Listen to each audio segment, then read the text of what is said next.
लोगों का स्वागत है और सब लोगों ने अपनी बात इससे शुरू की और अपनी बात को खत्म जब किए तो सब लोगों ने जय भीम का नारा लगाया। ये बहुत खुशी की बात है। आज यहाँ पर शिक्षा सेवक तालवी मरकज के प्रदेश संरक्षक ब्रह्मानंद दास जी हैं, शिक्षा सेवक के प्रदेश अध्यक्ष मनोज जी हैं, विकास मित्र के प्रदेश सचिव विश्वजीत जी हैं, प्रदेश संयोजक शिक्षा प्रकोष्ठ के बलराम चौधरी जी हैं, विकास मित्र के पटना के हमारे प्रवन जी हैं, धर्मेंद्र विकास मित्र के हमारे धर्मेंद्र राम जी हैं, जयशंकर विकास मित्र जयशंकर राम जी हैं, मुख्यलाल मांझी जी हैं मोतिहारी के, पुष्पांजलि जी हैं, राजकुमार राम जी हैं, हमारे भाई और एक्स एमएलए हमारे प्रभुनाथ राम जी हैं, विश्वजीत राम नरेश राम जी हमारे आप लोगों के पुराने मित्र हैं, आप लोगों के पुराने सहयोगी कहिए, आप लोगों के पुराने संरक्षक कहिए, आपकी बात को हम लोगों के बीच रखने वाले प्रतिनिधि कहिए, और इनकी पहचान और इनके काम करने का तरीका ऐसा रहा कि माननीय नेता ने इनको महादलित आयोग का सदस्य बनाया और ये आपके बीच के लोग हैं।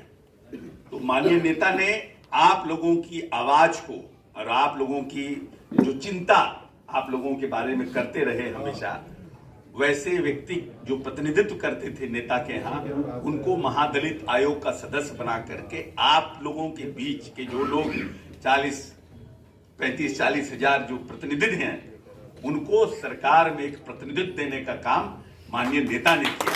उसके लिए भी माननीय नेता नीतीश जी को हम सब लोगों के बीच में साधुवाद देते हैं कि कम से कम आपकी लड़ाई को भविष्य में भी आगे लड़ने का काम महादलित आयोग के सदस्य के रूप में करने का काम राम नरेश जी करेंगे।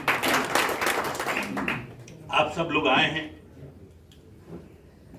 और हम लोगों ने क्यों किया भीम संसद, जब बैठक हम लोगों ने किया था इसी हॉल में, पार्टी के भी कुछ लोग थे, हमारे मंत्री लोग भी थे, हमारे पूर्व विधायक लोग भी थे और उसमें कुछ आपके साथी भी आए थे, 2-4-5 लोग उसमें भी आए थे। और जब मीटिंग खत्म हो रही थी तो इसी बीच उन्होंने अपनी बात कहना शुरू किया था कि हम लोगों का ये है, हम लोगों का वो है। हमने कहा उनको, क्योंकि कुछ जानकारी नेता के साथ रहते हैं तो रहती है, तो हमने उनको यही कहा कि माननीय नेता ने आप लोगों को हर एक व्यक्ति, जो भी विकास मित्र हो, टोला सेवक हो, तालवी मरकज हो, इस एक एक पौधे को लगाने का काम नीतीश कुमार ने अपने हाथ से किया। तो जो व्यक्ति अपने खुद ही उस पौधे को लगाता है, उस पौधे से उस व्यक्ति को मोह होता है कि ये पौधा मरे नहीं, इस पौधा में अच्छा फूल आए, तो उसको खाद देना समय पर, पानी देना समय पर, उसका कटिंग करना समय पर, कि उसका फल वृक्ष जो है फलदार बने, और जब वृक्ष फलदार बनेगा तब वो समाज को उस फल का फायदा मिलेगा। तो माननीय नेता आपके प्रति खुद ही बहुत संवेदनशील है और इसीलिए हमने उस दिन कहा उन लोगों को कि आप चिंता मत करिए, जो उम्मीद आपकी है उस उम्मीद से ज्यादा आपको मिलेगा। और हम पूरे बिहार में जब जब घूमते थे तब तक लोग कहते थे, टोला सेवक और तालवी मरकज के लोग, कि हम लोगों को कम से कम 3-4 हजार बढ़वा दें। हम लोगों को सर बहुत गरीबी है, हम लोग इतना आप लोगों के परिवार के लोग हैं और साहब हम लोगों को बनाए हैं, कम से कम 4-5 हजार बढ़ जाएगा तो हम लोगों को बड़ा संतुष्टि होगा। बहुत कम पैसा ही, महंगाई में काम नहीं चलता है। तो आप लोगों ने, किसी लोगों ने ये नहीं सोचा था कि आपकी सैलरी दुगनी की जाएगी, किसी ने नहीं सोचा। सब सोचते थे कि 4,000-5,000 रुपया बढ़ जाएगा तो हम लोगों का कम से कम कुछ हो जाएगा। और किसी लोग ने ये नहीं उम्मीद किया था कि हमारा तनख्वाह 11,000 से 22,000 हो जाएगा, जिसका हमारा 14 था, 12 था, उसका 25,000 हो जाएगा। किसी ने नहीं सोचा था। इसीलिए जिस नेता ने आपको लगाने का काम किया है और किस दृढ़ शक्ति से लगाने का काम किया है, जब 2005 में नेता आए थे, हम कहां से आए हैं, यह भी बड़ा महत्वपूर्ण है। हमेशा ध्यान रखिएगा कि हमारे पूर्वजों ने बड़ा लंबा संघर्ष किया, तब जाकर हम आज यहां पर पहुंच पाए हैं। अभी और लंबी लड़ाई बाकी है। अभी हम मुख्य धारा से नहीं जुड़ पाए, राजनीतिक मुख्य धारा जो होता है उससे हम नहीं जुड़ पाए। अभी भी बहुत ताकत की जरूरत है और बहुत संघर्ष की जरूरत है, तब जाकर के हम राजनीतिक रूप से मुख्य धारा में जुड़ पाएंगे। अभी है हम कहीं ना कहीं आश्रित हैं कि हमारे लिए जो निर्णय हो वो हमारे पक्ष में हो, लेकिन निर्णय करने में हमारी भूमिका भी नहीं हो पाई। तो जब तक इस बड़ी आबादी की भूमिका निर्णय करने में जब शुरू हो जाएगी, तब आपका ज्यादा भविष्य और भी सुरक्षित होगा। ये तो हम सौभाग्यशाली हैं, और हम बार बार अपने भाषणों में कहते हैं कि कोई जरूरी नहीं है कि दलित का बेटा ही दलित की संवेदना को समझ सके। महात्मा गांधी दलित नहीं थे, लेकिन महात्मा गांधी ने सबसे पहले इस देश में आजादी से पहले छुआछूत पर प्रहार कोई करने वाला नेता था, बड़ा नेता, तो उसका नाम है मोहनदास करमचंद गांधी, जिसने छुआछूत पर प्रहार किया कि ये एक मानवीय कुरीति है, ये समाज का एक बड़ा कुरीति है। कोई व्यक्ति अगर मानव से मानव को कहे कि हम छुआछूत करते हैं, और समझिए कि हमारे पूर्वज कहां से आए थे। हमें गांव के दक्षिण में बसाया जाता था, क्योंकि दक्षिण से हवा बहुत कम चलती थी, कि अगर दक्षिण से हवा चलता तो लोग बोलता कि इससे भी हम छुआ गए। और हमारे पूर्वजों, अंबेडकर साहब से और पहले, हमारे पूर्वजों के पछुआ में झाड़ू बांध दिया जाता था, और हमारे जो पैर के दाग थे वो भी उसी झाड़ू से बाहर आ जाए, तो दूसरा उसको बाहरने का हिम्मत नहीं करता था, और उस पर अगर पांव पड़ जाए तो समझता था कि इसको दोबारा नहाना पड़ेगा। वहां से निकल के अपना समाज आया है।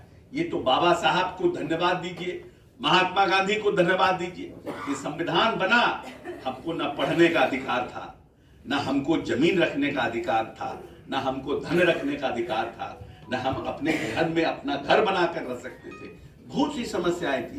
तो अब जो हमारा परिवार आया है समाज में, ये तो संविधान के बाद समानता का अधिकार, आरक्षण की नियम और छुआछूत के ऊपर कानूनी प्रहार, उसके बाद समाज थोड़ा संभलने का काम किया है और जाकर समाज बढ़ा है। अभी भी जो पूरी पूंजी है देश की, उस पूंजी का 1% से भी कम पैसा दलितों के पास है, और आबादी हमारी बड़ी है। तो लड़ाई तो अभी लंबी है, और उस लंबी लड़ाई में कौन आपके साथ खड़ा है ये समझना है। राजनीति में, लोकतंत्र में हर एक व्यक्ति को एक वोट देने का अधिकार है। आज से 10 वर्ष पहले, क्योंकि दलित राजनीति को इस देश में बहुत करीब से हमको देखने का मौका मिला, क्योंकि 1952 में मेरे पिताजी एमएलए हो गए। जब हम पैदा लिए तो पिताजी एमएलए थे, 9 टर्म एमएलए रहे, 2 बार हम विधायक रहे, 5 बार हम इस प्रदेश में मंत्री बने। दलित राजनीति को करीब से देखने का मौका मिला। कौन लोग हैं जिन्होंने दलितों की रक्षा करने के लिए दूसरे राज्यों में काम किया, कौन भोकल रहा, कौन भोकल नहीं रहा, बहुत चीजों को समझने की कोशिश करने का काम किया। लेकिन मैं ये दावे के साथ आपको कह सकता हूं कि इस आजादी के बाद देश में कोई दलित मुख्यमंत्री भी अपने प्रदेश का बजट अनुसूचित जाति जनजाति के लिए इतना बढ़ाने का काम नहीं किया जितना नीतीश कुमार ने अपने कार्यकाल में। जब नीतीश जी आए थे तो अनुसूचित जाति जनजाति का बजट मात्र 40.48 करोड़ रुपया था, मात्र, जिसमें पिछड़ा अति पिछड़ा विभाग भी साथ में जुड़ा हुआ था। और आज बजट कितना है? 2000 करोड़ का बजट है। अनुसूचित जाति जनजाति, अति पिछड़ा का अलग है। तो माननीय नेता ने जो वंचित समाज था, जो दलित समाज था, जिनको लंबे समय से आजादी के बाद मुख्य धारा में जोड़ने का काम जो करना चाहिए था, क्योंकि आरक्षण तो दिया गया है, लेकिन हमारा आजादी के 30-40 वर्ष बाद आरक्षण के लायक लोग ही नहीं थे, क्योंकि हमको उसके पहले शिक्षा ही नहीं मिलती थी। तो सब हमारा बैकलॉग खाली रह गया। हम 40 वर्ष तक, 45 वर्ष तक तो हमारे जो क्राइटेरिया था पद पाने का, वो क्राइटेरिया के लायक हमारे पास लोग ही नहीं थे। तो पूरा हमारा बैकलॉग रहा 40 साल तक। जब आरक्षण के बाद जब शिक्षा मिलना हमको शुरू हुआ, तब तक हमारे बच्चे जब तक बड़े होने शुरू हुए, तो उसके बाद बहुत से लोग उस तरह से नहीं आ पाए। अभी भी बहुत से जगहों पर बैकलॉग है, अभी भी भारत सरकार में बहुत सी नौकरियों में हमारा बैकलॉग है। और हम बार बार कहते हैं कि प्राइवेट सेक्टर में जब तक आरक्षण की सुविधा लागू नहीं होगी, ये लोग आउटसोर्स कर रहे हैं सब जगह, और आउटसोर्स में आरक्षण लागू नहीं है, तो हमारे बच्चे कैसे आएंगे उसमें, जब तक वो रिजर्वेशन हमारा लागू। इसीलिए लंबी लड़ाई बाकी है। और नेता ने क्या किया कि पहली बार देश में पंचायती राज का चुनाव जो बिहार में हमारे साथ नीतीश जी के कार्यकाल में 2005 में हुआ, बिहार पहला राज्य बना जिसने एकल पद पर आरक्षण देने का काम किया। और जो लोग कभी मुखिया के दरवाजे जाने में 100 बार सोचते थे कि पता नहीं मुखिया जी के दरवाजे जाएंगे, मुखिया जी हमको बैठने कहेंगे कि नहीं कहेंगे, जो समाज सबसे गरीब समाज हमारा था, और सरपंच जी के पास जाएंगे, सरपंच जी हमको बैठाएंगे कि मेरी बात सुनेंगे कि नहीं सुनेंगे, और इसी उपाओं में जाता ही नहीं था, वैसे लोगों को माननीय नेता ने इस प्रदेश में मुखिया और सरपंच बनाने का काम किया। जिला परिषद को सदस्य, एक नई राजनीतिक नस्ल दलितों में पैदा करने का काम अगर कोई किया है तो उसका नाम है नीतीश कुमार।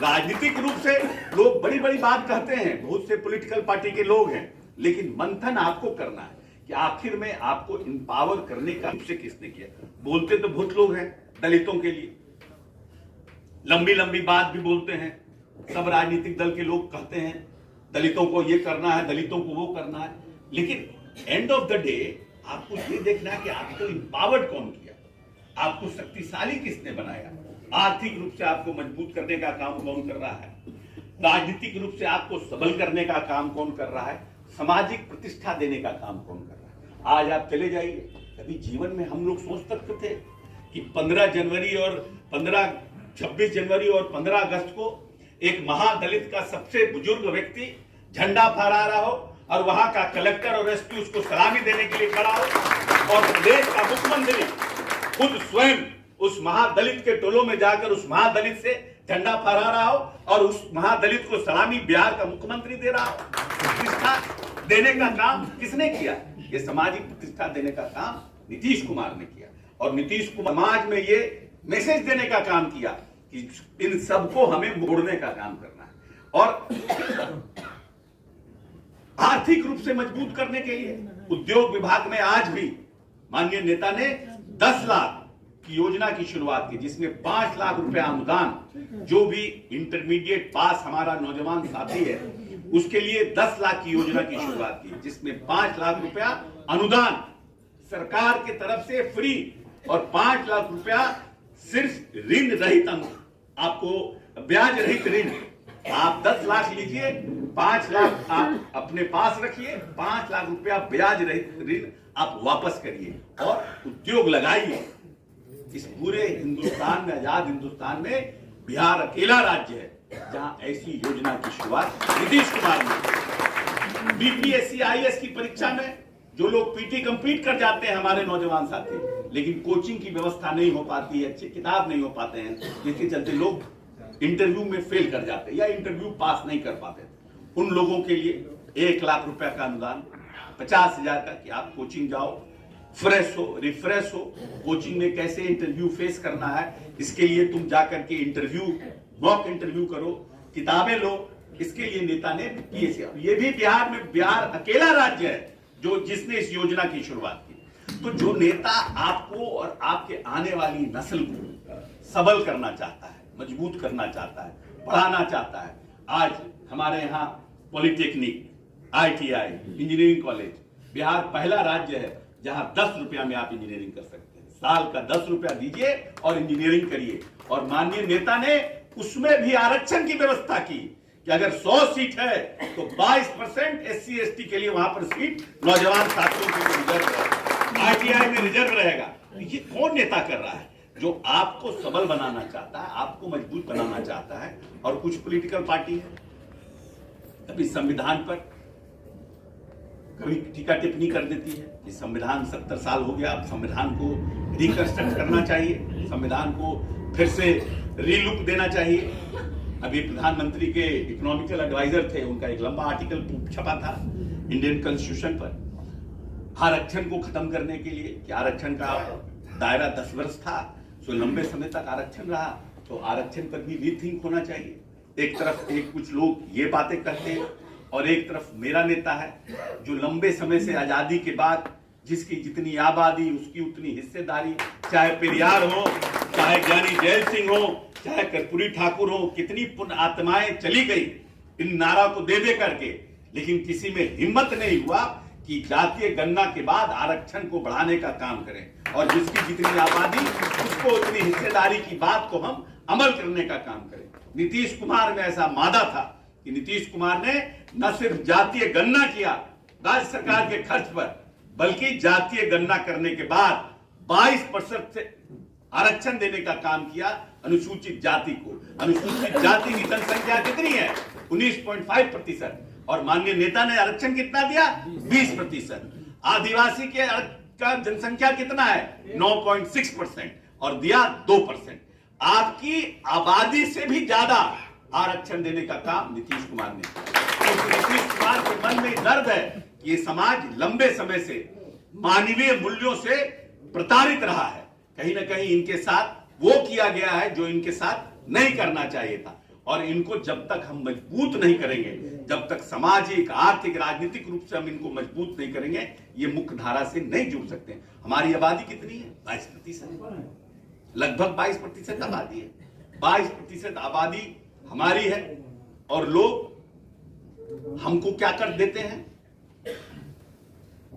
हमारे पास क्या मिलता है हमको? जिस तरह से पहले कैबिनेट का गठन होता था, 1 ठो दलित, 2 ठो दलित मंत्री बनते थे। आबादी की संख्या बढ़ी है हमारी, इसलिए हिस्सेदारी भी हमारी बड़ी होनी चाहिए। और ये जो हम भीम संसद कार्यक्रम कर रहे हैं, ये अपने आने वाले जो हमारी राजनीतिक पीढ़ी है, जो आने वाली हमारी नस्ल है, हम उसके लिए एकजुटता का प्रदर्शन कर रहे हैं कि जब तक हम अपनी पद प्रतिष्ठा आने वाले समय के लिए, ये कोई हम अपनी ताकत का एहसास नहीं कराना चाहते हैं, हम ये दिखाना चाहते हैं कि बाबा साहब ने कहा था शिक्षित बनो, संगठित रहो और संघर्ष करो। तो जब तक हम संगठित नहीं रहेंगे, जब तक हम ताकत की अपना एहसास समय समय पर लोगों को एकजुटता का प्रदर्शन नहीं करते रहेंगे, तब तक आपके लिए सोचने वाला लोग कम रहेगा। और जो मनोबल बढ़ाने का काम हमारे नीतीश कुमार ने किया है, उस मनोबल को अगर हम नीतीश जी के मनोबल को बढ़ाने का काम करेंगे, तो आने वाला सभी राजनेता दलित प्रेम से ग्रसित रहेगा। नहीं तो दलित प्रेम करना सबके बस की बात नहीं है। इसीलिए ये जो कार्यक्रम भीम संसद का हो रहा है, वैसी ताकत जो संविधान पर टीका टिप्पणी करते हैं, जो आरक्षण पर टीका टिप्पणी करते हैं, उनके नकारात्मक जो उनकी सोच है उस पर प्रहार है। और आने वाले समय में जो माननीय नेता ने हमारे मनोबल को बढ़ाने का काम किया है, तो वैसे राजनीतिक नेताओं को ये मैसेज देना कि आने वाले समय में अगर दलितों के प्रति आपका प्रेम रहेगा, तो दलित भी इसी तरह आपको प्रेम करता रहेगा। ये मैसेज देना, जिससे हमारे आने वाली नस्ल, हमारे आने वाली पीढ़ी और जो हमारे आने वाले लोग हैं, उनको ताकत मिल सके। और जो लंबी समय से जो हमारी हजारों हजार साल से हमारा जो समाज पीड़ित रहा है, उस पीड़ा से हम निकल करके आगे आए और मिलजुल करके एक नए समाज का निर्माण करने में अपनी महती भूमिका का निर्माण करें। और आपको हम विश्वास दिलाते हैं, कुछ लोग कभी कभी आते हैं, कुछ लोग कुछ बात कहते हैं। पिछली बार बैठक हुई थी तो हमने कहा था कि आप चिंता मत कीजिए, नीतीश कुमार का पौधा है, नीतीश कुमार की जिम्मेवारी है कि इस पौधे को हम कैसे और इसमें फल लगे, फूल लगे, जिससे कि ये और खूबसूरत हो। और आने वाले समय में आपको राजकर्मी का भी दर्जा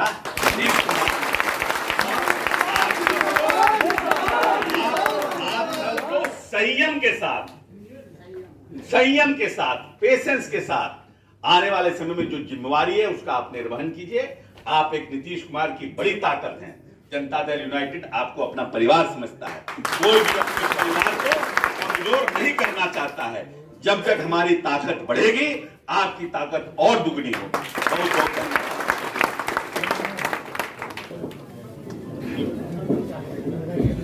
बहुत बहुत धन्यवाद सर।